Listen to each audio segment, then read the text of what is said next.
I guess today pag-uusapan lang natin itong shorting play na idea dito. Maraming nagtatanong dito and siguro gusto magkaroon ng idea or insight. So pag-uusapan natin yan dito sa video natin today, as well as yung price action dito ni Pi. Ano nga ba yung pinaka-idea dito kung papaano mag-earn kahit pabagsak yung price action, just like what happened dito. Meron tayong open positions dito na kung saan it is pabagsak guys yung presyo, pero profits tayo, no? So pag-uusapan natin yan dito sa video natin today. Pero bago tayo dito magsimula, kung hindi nyo pa na-like itong video na ito, please like this video first, subscribe nyo yung YouTube channel natin, turn all the bell icon para ma-notify kayo dito sa mga updates natin na ginagawa sa ating YouTube channel guys, no? So ngayon nga, ito ay kinitest natin, nagkaroon na pagbagsak ng presyo. And as we can see, profits pa rin tayo dito, no? Ano nga ba yung criteria ko dito? Bakit ay contested itong si Swell, no? We observed dito ng tutok ng RSI sa overbought. I think this is on the daily time frame. Ayan, as we can see. Again guys, gantong strategy, it's better to cross-validate sa spot na pairs, no? Wag kayo dito sa futures kasi minsan yung volume is very confusing, as well as yung other oscillators. So like for example, this one, ito ay hanapin natin si Swell dito. Ayan, so ganito yung structure guys ni Swell sa spot na market, no? So nagkaroon siya dito ng pag-akyat ng presyo. I'll do some naked charting lang dito guys. Isa sa napaka-importante dito is that yung experience. It's very important yung experience, no? If meron kang experience, you have this opportunity sa market. And next one is yung discipline as well. If you are willing to wait na magkaroon ng confirmations dun sa setup mo, that's the time na you enter a trade, no? Next one is yung risk management, how you manage your risk dito. Again guys, itong ating video is just for ideas lang of reference. It doesn't qualify as an investment or financial advice. Hope you get some insights dito, ideas, and especially dun sa mga nagtatanong, no? Malaking factors din dito guys, yung understanding mo sa market, and as mentioned, yung experience natin dito, no? So dito guys, isa sa mga criteria ko is that yung potential retest doon sa resistance, no? Isa sa mga nakita ko dito guys is yung overshot. Normally, if gusto ng market maker na magkaroon dito ng liquidity grab or kumuha ng liquidity, kailangan niyang pasukin yung area na ito guys, no? Itong zone na ito, itong 2% or 5% area, which is itong zone na ito. And as we observe, ayan, so kinain ng price action yung area na yan.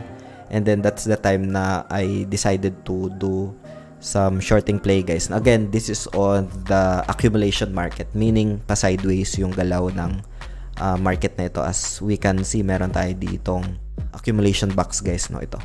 So sa gantong scenario, malaki yung probability dito ng accumulation lang. After niya ma-retest yung resistance, there's a high probability na pwedeng bumagsak yung price action, no? And it was happened dito kay Swell. Isa yun sa mga criteria ko. Next one guys is yung structure ng price action. Maybe I'll discuss na lang yon kay Pi. So balik muna tayo dito. Sa gantong scenario guys, I usually set ng SL, no? Na like for example, you observe that meron tayong SL dito na 65. In case man mag-against sa bias ko yung price action, is meron pa rin ako ditong protective stops, no? Or part of my risk management. And eto guys, pwede ko nang i-adjust. Ayan, na kung sakali man, it's a type of trailing stop na magiging take profit na if ever na bumalik pa yung price action sa taas, nakapag-exit na ako at meron ako ditong profits or magiging take profit na yung SL ko guys, no? So meron naman tayong tutorials niyan sa ating end part ng video, yung idea sa cellphone yung gamit. Sa end part siguro ng video,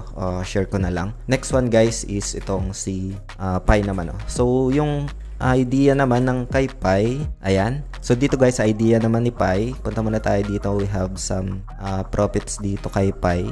Ayan, punta tayo dito Pi, and meron tayong mga open positions, pero for now let's go sa position history. And ito yung naging profits natin kay Pi. Pabagsak yung price action pero meron tayong profits, no?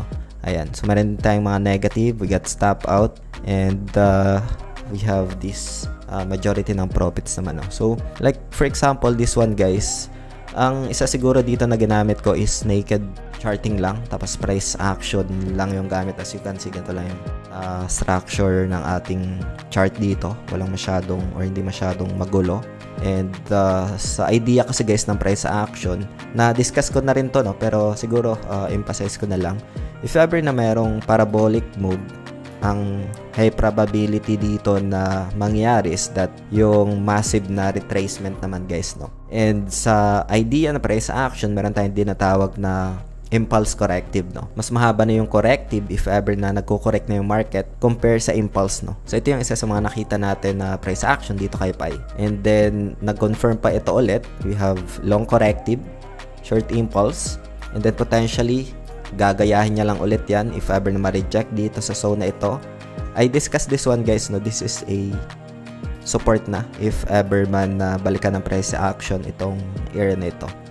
And then if ma-reject yan, high probability pa rin ng retracement. And then short impulse na rin ito and continuation ng decline. So ito yung nangyari kay Pi right now. If you study the price action, yung gantong scenario guys is pretty basic lang naman. It's simple scenario lang ito, and if ever man na meron ka ditong idea, you can take advantage yung market structure, no?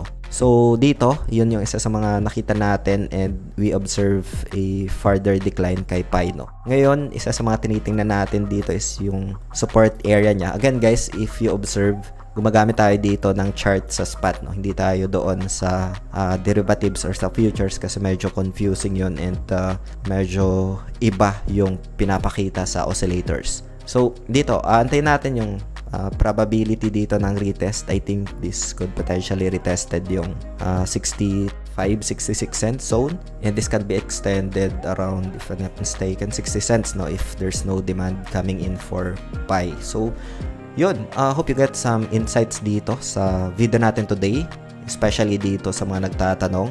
As mentioned, it's better to have this idea at experience guys, no? Especially sa price action na diniscuss natin dito, yung impulse corrective, and then yung kay swell naman, yung confirmations ng accumulation and yung potential liquidity grab sa area ng resistance zone guys, no?